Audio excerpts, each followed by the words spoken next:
राम कथा के तेहि अधिकारी, जिनके सत्संगति अति प्यारी।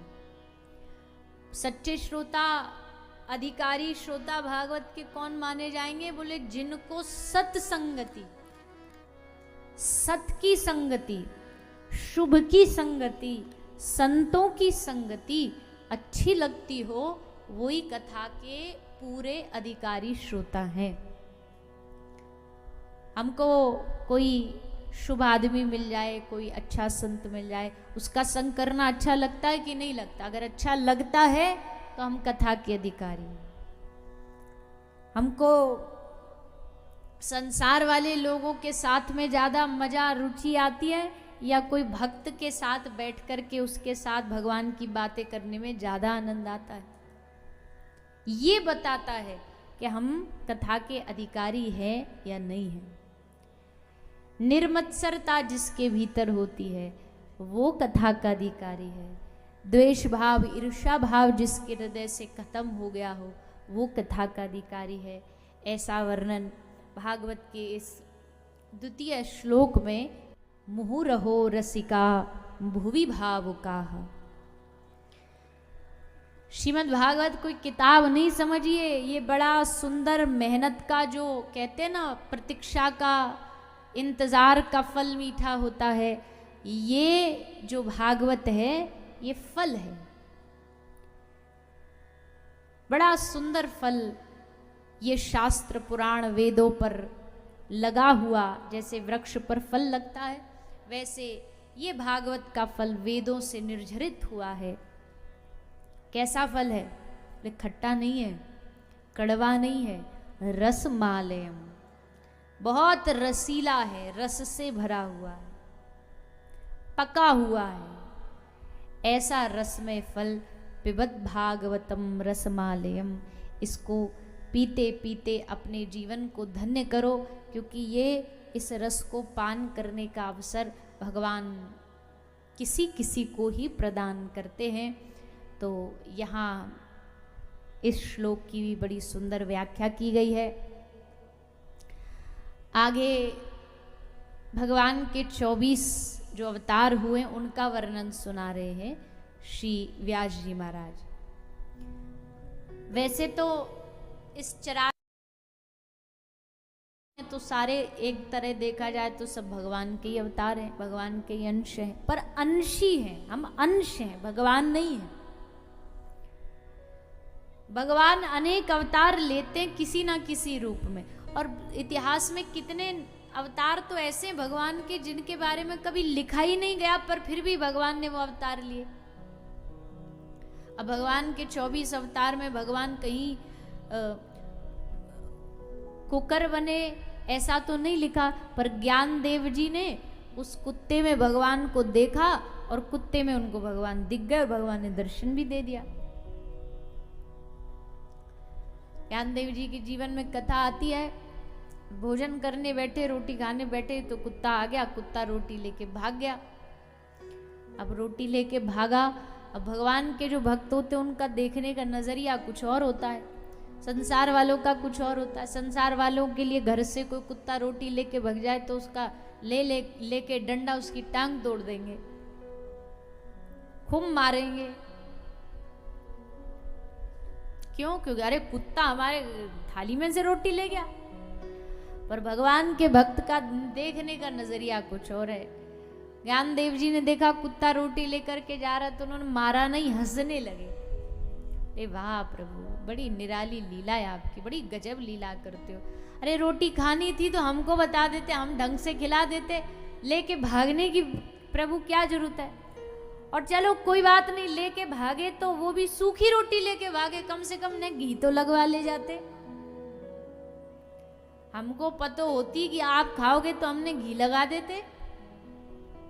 चलो कोई बात नहीं। सो कुत्ता रोटी लेके भागा और श्री ज्ञान देव जी उसके पीछे पीछे घी की कटोरी लेके भागे कि प्रभु रुक जाओ, घी लगा ले जाओ।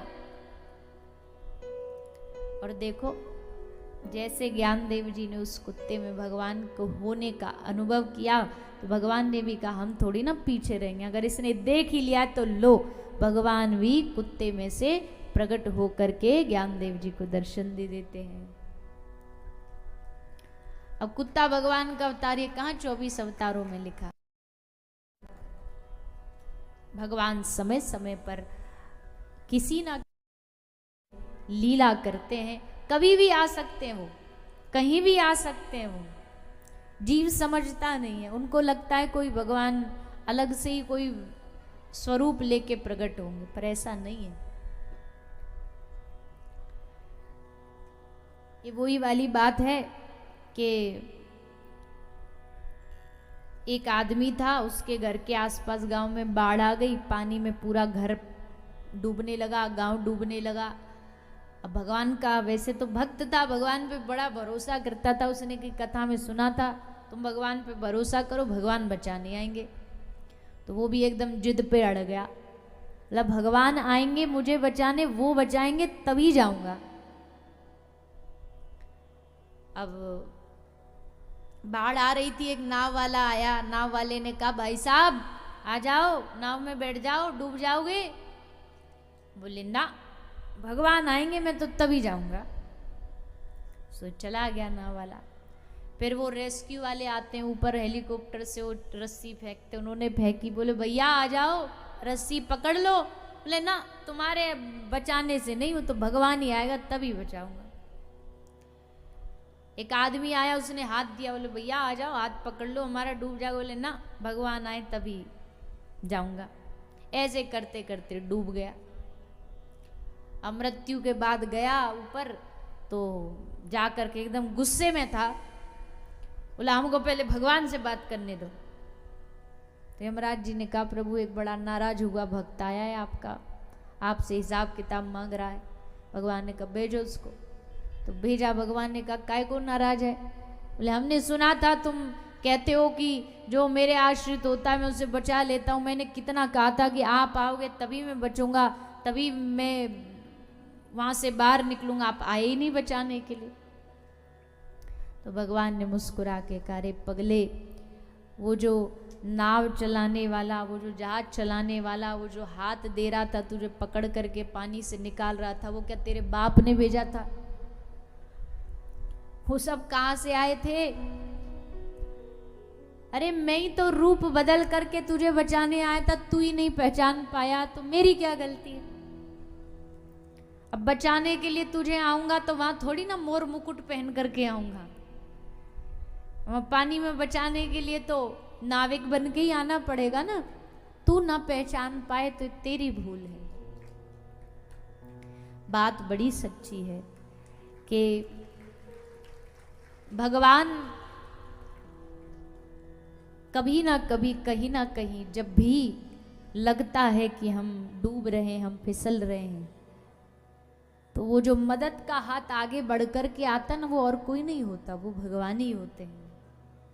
वो किसी माध्यम से आगे बढ़ कर के मदद करने के लिए आते हैं और हम चूक जाते हैं। हमको लगता है अच्छा इसने मदद करी, इसने हमारे पैसों की मदद करी। अरे उसने का खाक करी, वो कहां से लाया था? उसके माध्यम से भगवान ने मदद करवाई हमारी।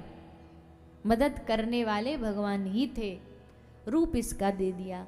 तो बस इतना समझ लो कि सारे संसार में जगत में बचाने वाले श्री ठाकुर जी हैं।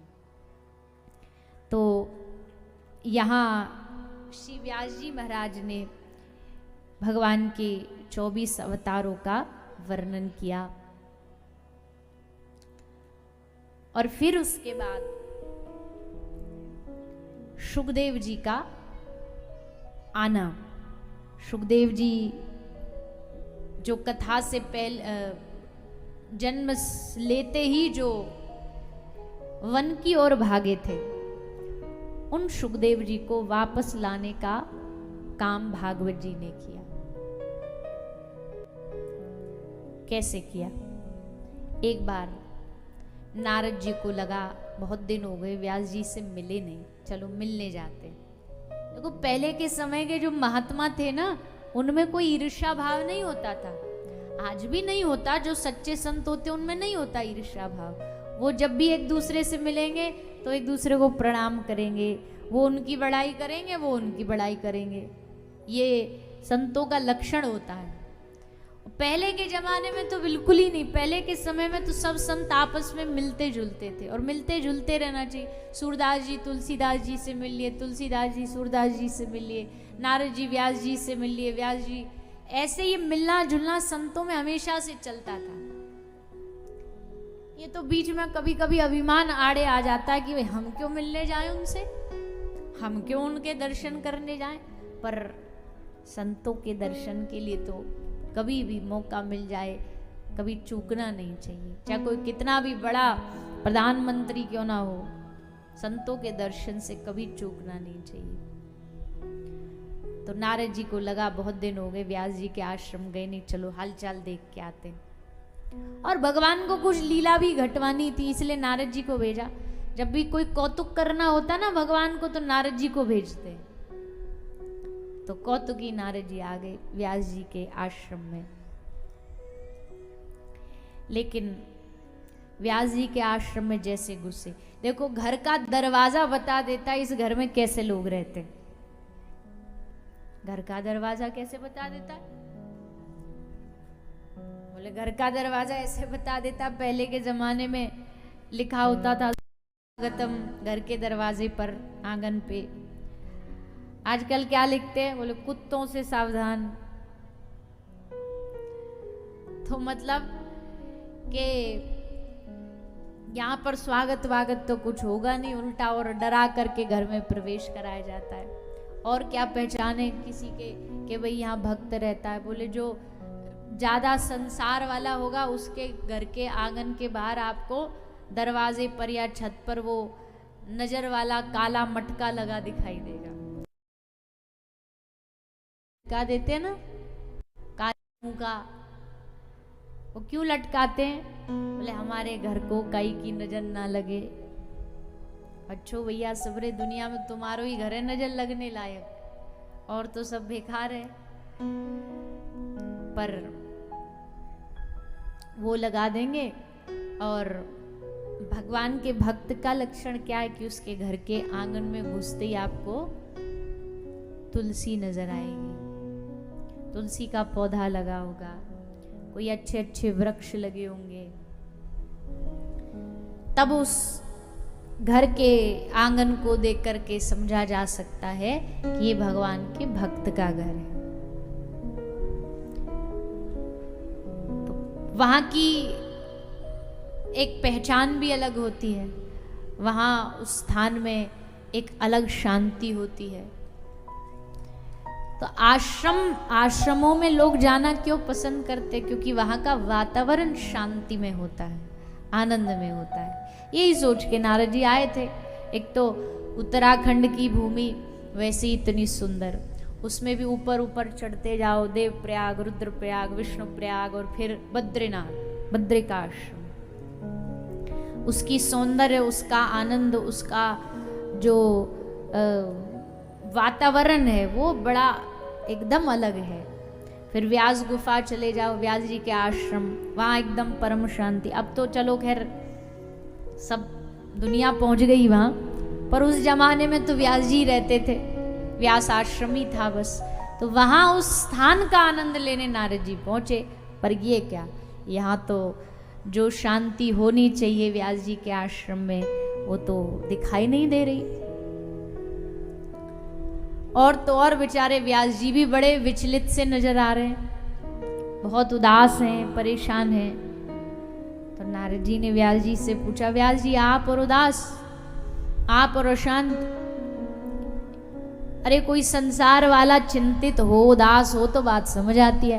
अरे जिसने 17 पुराण लिख दिए, जो इतना बड़ा ज्ञाता है, विद्वान है, वो अगर उदास है तो मतलब मामला कुछ गंभीर है। तो बताइए काहे को उदास हो व्यास जी? व्यास जी ने कहा, देखो नारद जी, दुनिया उदास होती है अपने अपने कामों के लिए, धन के लिए, परिवार के लिए, पर मेरी चिंता का ये सब कारण नहीं है। तो फिर क्यों चिंतित हो आप? बोले मुझे चिंता है आगे आने वाले लोगों की, आगे आने वाले समाज की, आगे आने वाले समय की। आगे समय मतलब नारद जी, व्यास जी ने कहा कलयुग आ रहा है, कलयुग, और कलयुग में चारों ओर लोगों को पाप ही पाप नजर आएंगे। लोग पाप करेंगे, पाप में मन रहेगा उनका। इसलिए इस सब पाप की वृत्ति से बचने के लिए मैं क्या ऐसा लिखूं, क्या ऐसा सुनाऊं, क्या ऐसा दूं लोगों को जिसको सुन करके उनके हृदय में भक्ति जागृत हो जाए। समझ नहीं आ रहा, बड़ा मैं संशय में हूं। नारद जी ने तब व्यास जी की संशय का समाधान किया। समाधान क्या था? बोले व्यास जी, ये आपने पुराण तो लिख दिए, पर बताओ कहीं भी आपने भक्ति का वर्णन किया? भगवान की विशुद्ध भक्ति क्या होती है कहीं लिखा? नहीं लिखा। तो फिर कैसे आप अपने आप को शांत महसूस कर पाओगे? हे व्यास जी, मेरी बात मानो, आप एक नया पुराण लिखो। व्यास जी ने कहा पर उसका कोई आइडिया तो हो कि क्या लिखें। नारद जी बोले लो, आइडिया हम दे देते हैं। हम आपको 4 श्लोक देते हैं जो हमको ब्रह्मा जी ने मिले। मूल तो वही भागवत थी, पहले तो चतुश्लोकी भागवत, 4 श्लोकों की भागवत थी, पर उसको व्यास जी ने एकदम अपनी समाधि भाषा से विस्तार कर दिया। नारद जी ने श्री व्यास जी को चतुश्लोकी भागवत दी। श्री व्यास जी महाराज ने उन 4 श्लोकों को आंख बंद की, समाधि भाषा में बैठ करके जो जो आगे होगा, जो जो हुआ द्वापर में, कलयुग में क्या होगा, वो सब व्यास जी ने देखा और उसको श्रीमद् भागवत में वर्णन कर दिया। अब 4 श्लोक थे भागवत में, पर व्यास जी ने कितने श्लोक लिख दिए बताइए? कितने श्लोक है भागवत जी में? नहीं पता? तो जोर से बोलो ना। 18 श्लोक है। 18,000 श्लोक श्रीमद् भागवत में व्यास जी ने लिखे। अब बताओ, 18,000 श्लोक की इतनी बड़ी श्रीमद् भागवत, पर घबराइए नहीं। महापुरुष कहते हैं कि 18,000 नहीं, भागवत का एक श्लोक ही ढंग से समझ लो। एक श्लोक भी हृदय में बिठा लोगे तो तुमको 18,000 श्लोकों का फल प्राप्त हो जाएगा। 18,000 सब याद कर लिए, पर एक भी श्लोक दिल में नहीं उतरा तो उनका क्या लाभ, क्या फायदा? लेकिन एक श्लोक भी अगर हृदय में भागवत जी का उतर जाए, दिल में बैठ जाए, तो पूरे 18,000 श्लोकों का फल मिल जाए। पर खैर, जीवन में सबको कम से कम एक बार तो भागवत पढ़नी चाहिए। वैसे तो जो नित्य पाठी उनको तो रोज पढ़े तो भी क्या, पर एक बार तो कम से कम पढ़नी चाहिए। श्रवण अलग है, सुन तो रहे हो आप, पर देखो सुनने में तो सच्ची कहते हैं, झूठ नहीं बोलते। सुनने में कितना सुना पाता है एक कथा प्रवक्ता। कुछ प्रसंग छोड़ देते हैं, छोड़ने पड़ते हैं, कुछ कभी कभी भाव में डूब जाते। कई बार तो ऐसा होता है एक प्रसंग में पूरा दिन निकल जाता है, दूसरे तक पहुंच ही नहीं पाते। तो इसलिए भागवत को और विशेषता से जानने के लिए सबको भागवत पढ़नी चाहिए। घबराते हैं लोग, अरे राम नियम टूट गया तो, अरे क्या हो जाएगा, टूट गया कोई बात नहीं, आज नहीं पढ़ पाए कल पढ़ लेना। इसमें डर के पढ़ने की कुछ लोग इसलिए आरंभ नहीं करते, बोले किसी दिन नियम टूट जाएगा तो पाप लगे। अरे पाप थोड़ी लगता है ऐसे। रोज नियम ले लो, एक श्लोक पढ़ना, 2 श्लोक पढ़ने। आज ज्यादा टाइम है, 1 अध्याय पढ़ लो, कल कम समय, कल आधा अध्याय पढ़ लो। पर पढ़ना सबको चाहिए। जिसको पढ़ना आता पढ़ो। जो कोई ऐसा है कि भाई हम पढ़ नहीं सकते, तो दूसरे माध्यम है आजकल, बहुत अच्छा व्यवस्था है कि आप सुन सकते हैं। भागवत जी के जो श्लोक है, जो व्याख्या ऑडियो रूप में आती, वो श्रवण करें, श्रीमद् भागवत श्रवण। व्यास जी को लगा कि ये लिखने के बाद अब इसको जगत तक पहुंचाए कौन, सुनाए कौन। तो मन में नाम आया सुखदेव जी का। सुखदेव जी इस कथा के योग्य प्रवक्ता बन सकते हैं। तो उनको वापस लाना है घर, क्योंकि वो तो घर छोड़ के जंगल में चले गए थे। तो उनको वापस कैसे लाया? कहा अपने शिष्य लोगों को, सुखदेव को सुनाओ। जहां सुखदेव बैठा वहां जाके खूब भागवत के,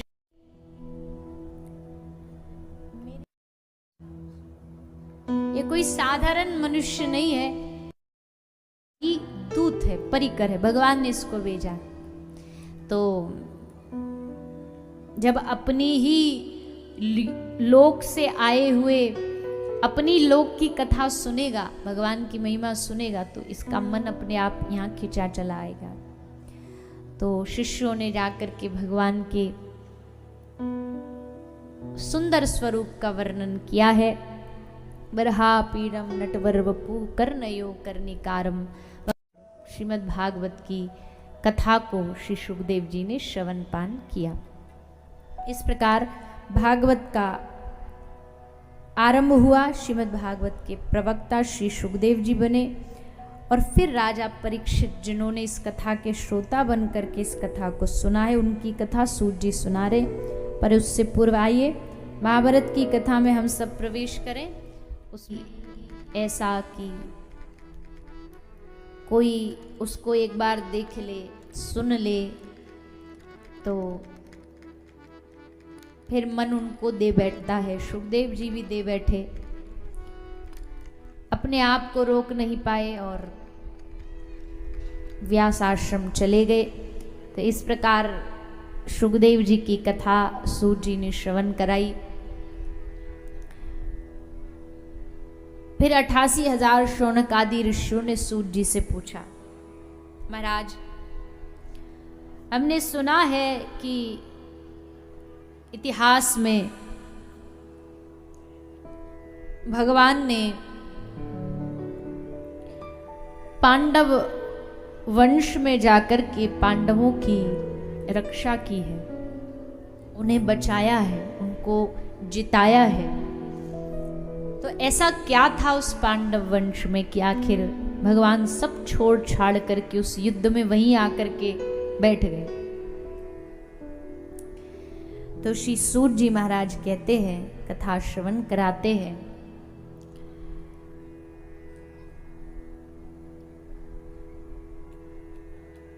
धृतराष्ट्र बड़ा दुखी हुआ बैठा है। संजय पूरी युद्ध भूमि का हाल धृतराष्ट्र को बता रहे हैं।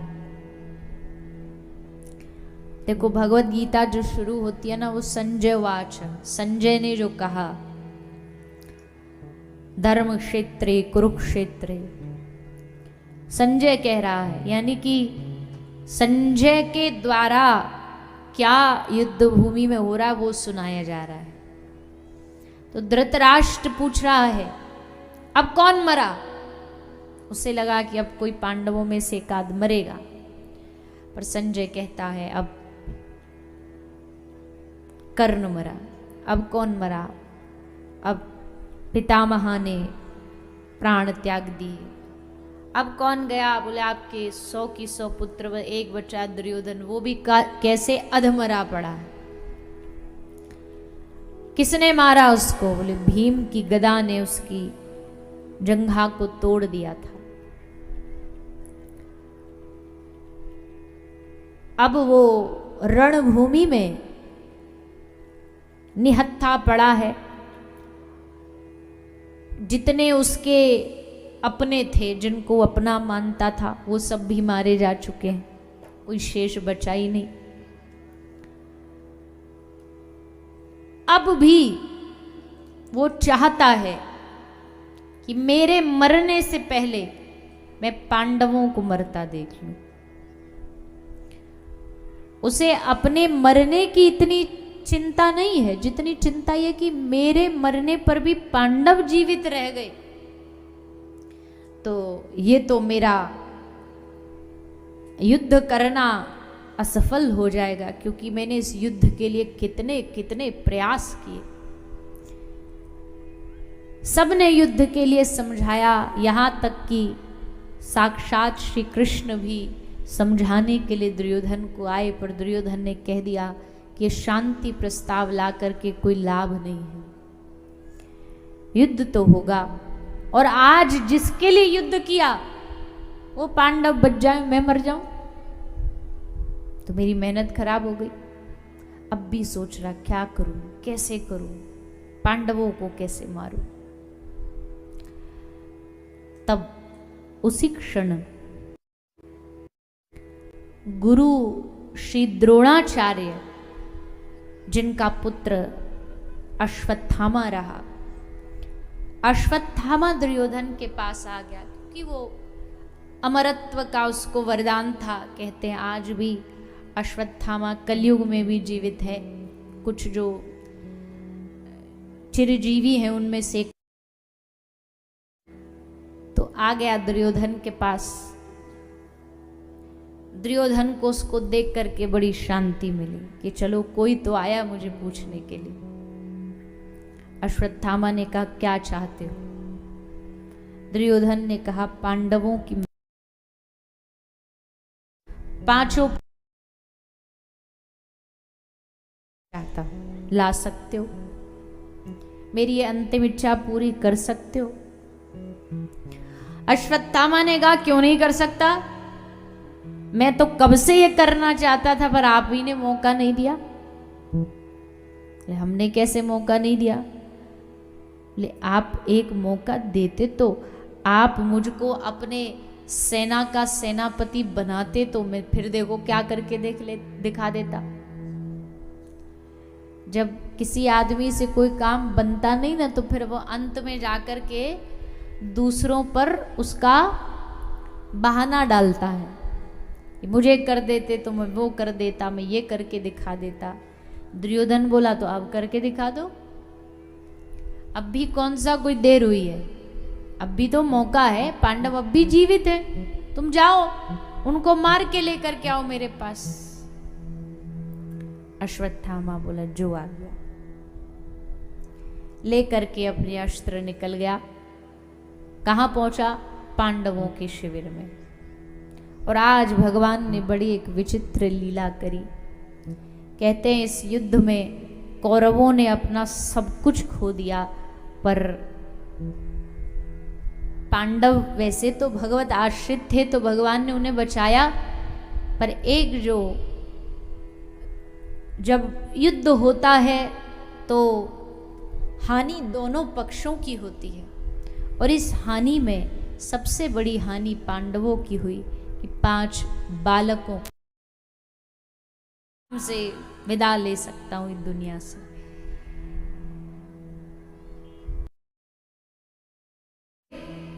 भीम का सर निकाल करके मेरे हाथों में दो, आज वो ना होता तो मेरी ये हालत ना होती।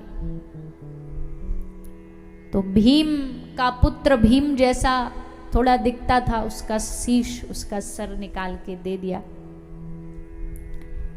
दुर्योधन ने उसको पकड़ा, क्रोध में एकदम पकड़ के जोर से मसला, तो सर के टुकड़े टुकड़े हो गए। बस इतना देख के दुर्योधन समझ गया ये भीम नहीं हो सकता। अजी ये भीम कैसे हो सकता? भीम बचपन में जब छोटा था तो उसको मारने के लिए, क्योंकि दुर्योधन तो पहले से ही पीछे पड़ा था पांडवों को मारने के लिए। ये सब युद्ध जगह ये सब तो बाद में चालू हुई, शुरू से ईर्ष्या करता था। भीम को मारने के लिए ऊपर छत से इसने गिरा दिया पत्थर के ऊपर कि सर फूट के मर जाएगा। पर भीम तो भीम है, पत्थर पर गिरे तो भीम, पर भीम को कुछ नहीं हुआ, पत्थर टूट गया। तो दुर्योधन कहता ये भीम तो नहीं हो सकता, नहीं सकता, कौन है ये? देखा तो ये तो अनर्थ कर दिया आज अश्वत्थामा ने। 5 पांडवों के बालकों को मार दिया। दुर्योधन कुछ दुखी भी हुआ, और वहीं उस दुर्योधन का अंत हो गया, प्राणांत हो गया। फिर कथा आई, अश्वत्थामा को पकड़ा गया, पकड़ करके उसको बांध करके ले आए, पर द्रौपदी ने क्षमा की मांग की, इसको क्षमा कर दो।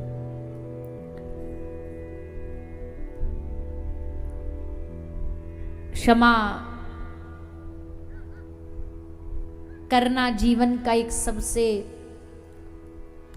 कठिन कार्य भी है, कठिन भी है कि भाई हम कैसे क्षमा कर दे। आदमी कहता ना, इसने हमको ऐसा बोल दिया, अब कैसे वो घाव भर जाएगा। जीवन भर के लिए इसके शब्द हमारे कानों में बैठे हैं, गूंजते हैं, पर क्षमा बड़े इनको चाहिए। इस संसार में बड़ा वो नहीं है जो आयु से बड़ा है, इस संसार में बड़ा वो नहीं जो धन से बड़ा है, इस संसार में बड़ा वही है जो क्षमा करना जानता। क्षमा कर दे। इसने हमारे साथ गलत किया, कोई बात नहीं, क्षमा किया, अब आगे इसको भगवान देखे। तो ये भाव रख करके द्रौपदी ने कह दिया कि इसको मारना ठीक नहीं है, इससे गलती तो हुई, अपराध तो हुआ, ये तो गलती भी नहीं है, अपराध है, भयानक अपराध है, पर इसको मारना भी तो फिर अपराध है, ब्राह्मण को मारना भी तो फिर पाप है। इसने पाप किया तो हम क्यों पाप करें, हम क्यों पाप के भागी बने। द्रौपदी कहती है इसको छोड़ दो, इसको मत मारो। छोड़ दिया गया अश्वत्थामा को। लेकिन जो दुष्ट है वो अपनी दुष्टता नहीं छोड़ता। उसने दोबारा जाकर के उत्तरा के गर्भ में पल रहे बालक पर ब्रह्मास्त्र छोड़ दिया। उत्तरा के गर्भ में ब्रह्मास्त्र छोड़ा गया और गर्भ में बैठा जो बालक है परीक्षित राजा, बाण लगा और राजा परीक्षित की मृत्यु हो गई। गर्भ में ही अपने प्राण को त्याग दिया। लेकिन फिर जब उत्तरा भगवान की शरण में आती है, निवेदन करती है कि हे प्रभु, इस बालक को, ये बालक मुझे किसी भी तरह बचाना है। किसी ने कहा ये तो उत्तरा का मोह है, अपने बच्चे को बचा रही है, अपने बच्चे के लिए रो रही है। कहा कि उत्तरा ये बच्चा अपने लिए नहीं चाहती। उत्तरा क्यों चाहती है बच्चा? उत्तरा कहती है प्रभु, इस पांडव वंश में सदा से आपकी भक्ति, आपकी सेवा इस वंश ने की है। अगर ये आगे बच्चा नहीं बचा, क्योंकि और तो पांडव वंश में कोई बचा ही नहीं था, 5 बालक वो मार दिए गए, अब ये अकेला उत्तराधिकारी है। अगर ये नहीं बचा प्रभु, तो इस पांडव वंश की जो सदियों से चली आ रही आपकी भक्ति सेवा है वो खत्म हो जाएगी। मुझे इसलिए नहीं ये बालक चाहिए कि मेरा बेटा है, मेरा बच्चा है, मुझे इसलिए चाहिए कि ये भक्ति निरंतर बहती रहे। संसार में दिखता है ऐसा। एक बार कुंभन दास जी,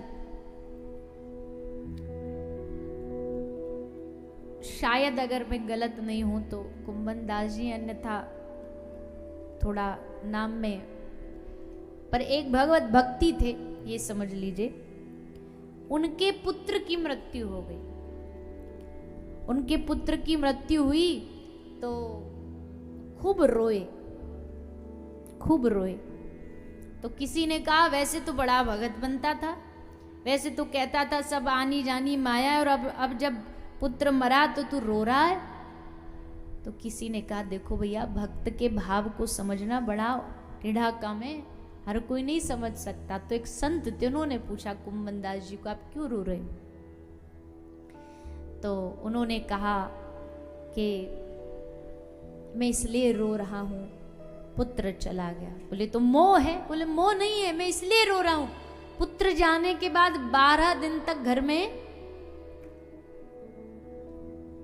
सूतक लग जाती है। 12 दिन तक कोई सेवा नहीं होती, कोई पूजा नहीं होती, कोई ग्रस्त धर्म में ये करना पड़ता है।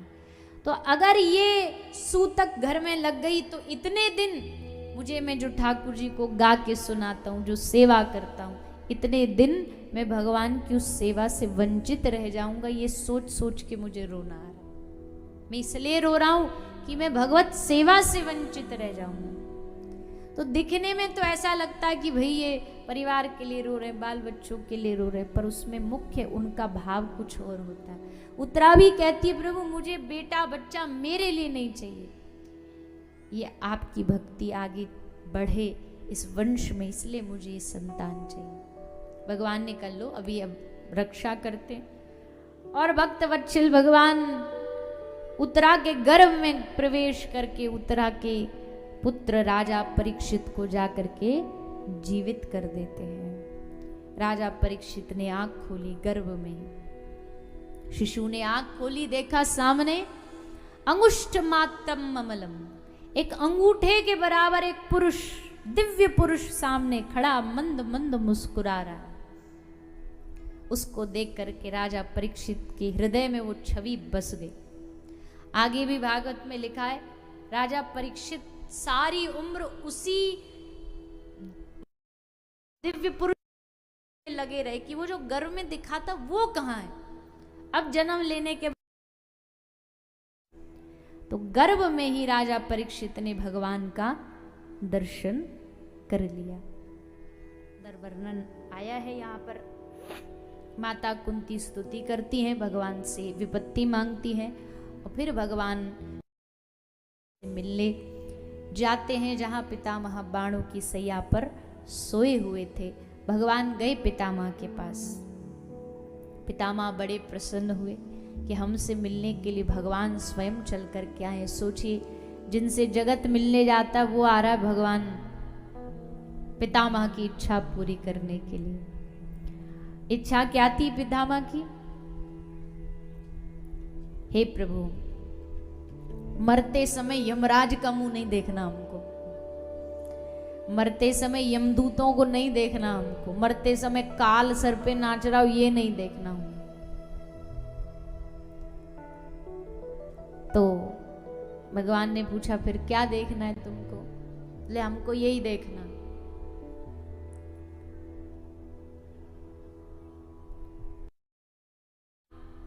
हमारे सामने खड़े हो, आपकी लीला हमारे सामने चल रही हो, आपका दर्शन चल रहा हो और आपका दर्शन हमारे हृदय में बैठा हो, हमारे चित्त में बैठा हो और उसका दर्शन करते करते इस संसार से जाए।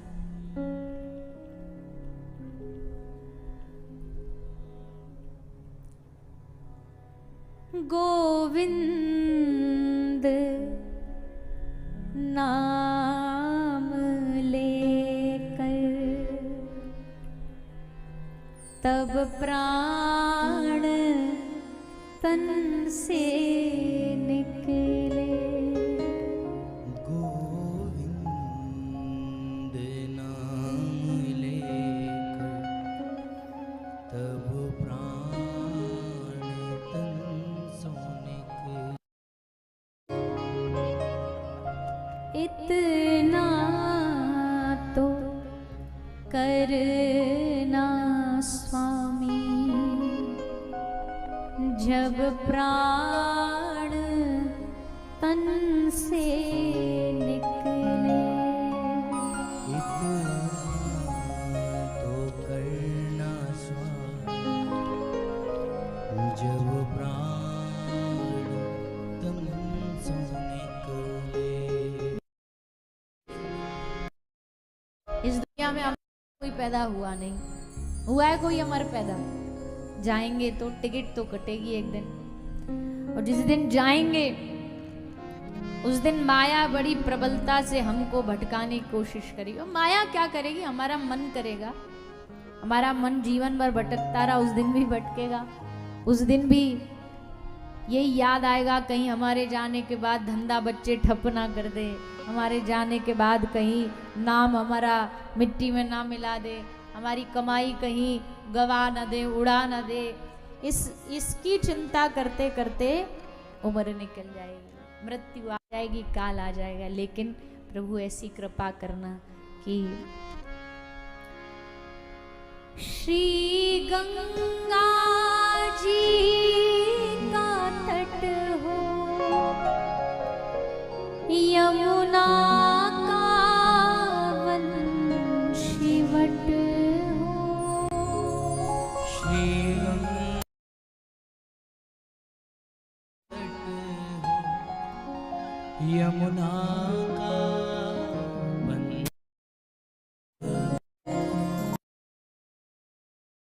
सावरा निकट हो, जब प्राण तन से निकले।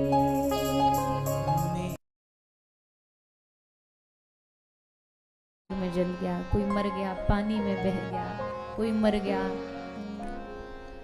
हृदय गति रुक गई, कोई मर गया, किसी ने मार दिया, कोई मर गया, काल सर पे बैठा था, कोई मर गया, यमदूत सर पे बैठे थे।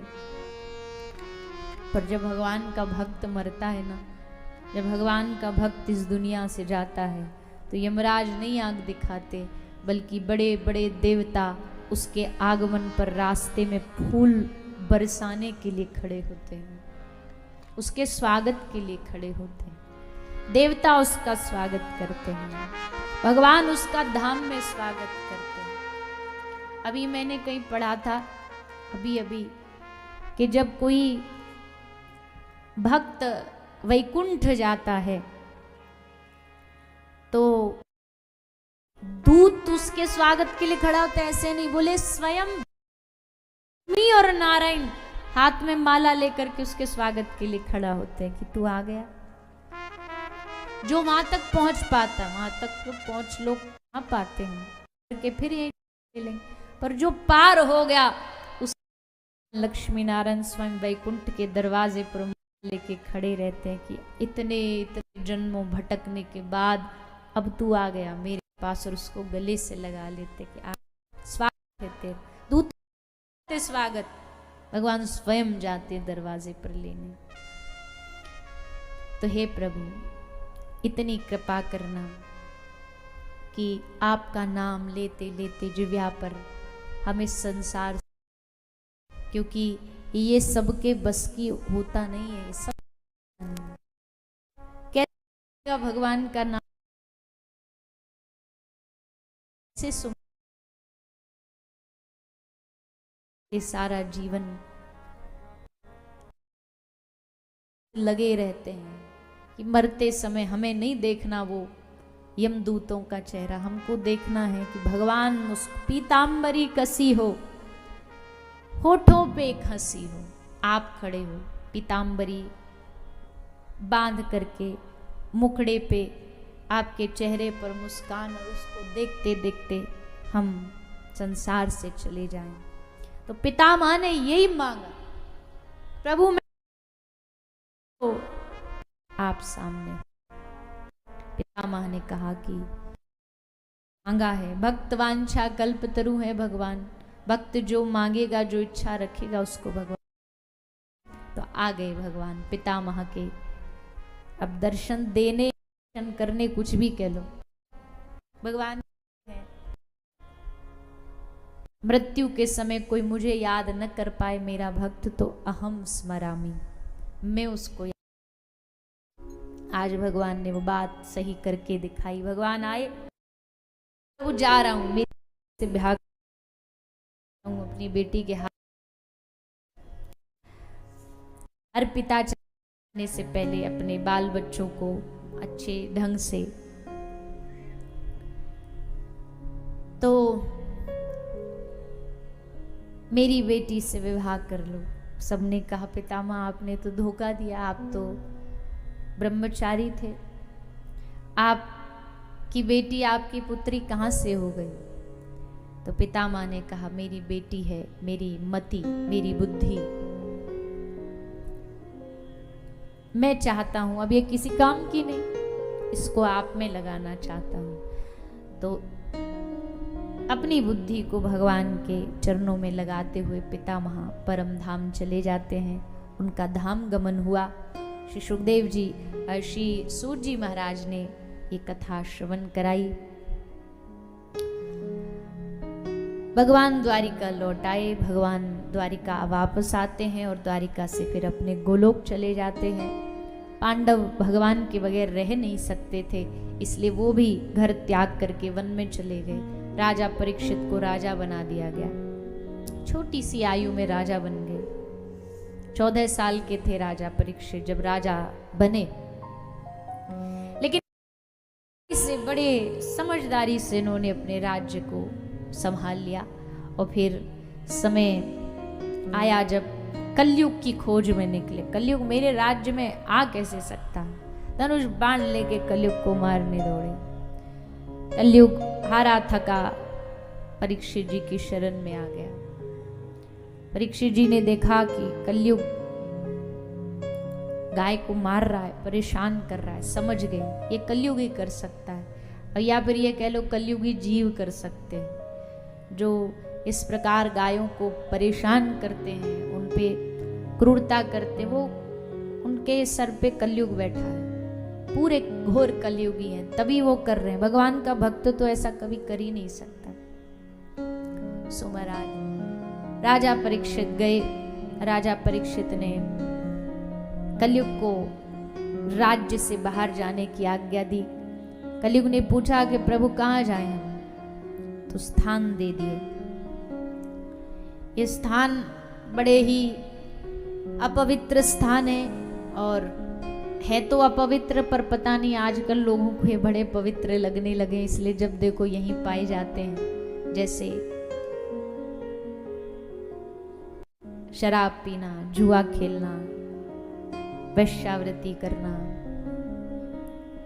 मांस खाना, ये सब कौन करेगा? जो कलयुग जिनके सर पे बैठा है। पर लोग ये करने में अपने आप को बड़ा गौरवान्वित महसूस करते हैं। शराब पीने वाले को संकोच नहीं होता कि मैं शराबी हूं, बड़े गर्व से पीता है। बड़ी सभा में 10 लोग शराब पी रहे हो तो सीना तान के पीते हैं। जो एक नहीं पी रहा होता वो नजरें झुका के खड़ा होता है कि मैं नहीं पी रहा, जबकि उसकी नजरें ऊपर होनी चाहिए।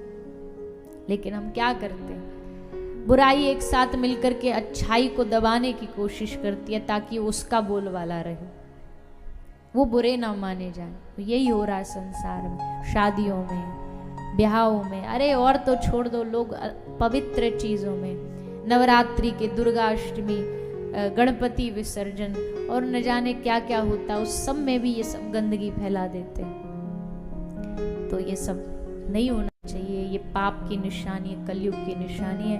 5वां स्थान स्वर्ण में राजा परीक्षित के मुकुट में कलयुग बैठा और राजा परीक्षित की बुद्धि को 7वें दिन मृत्यु का श्राप लगा।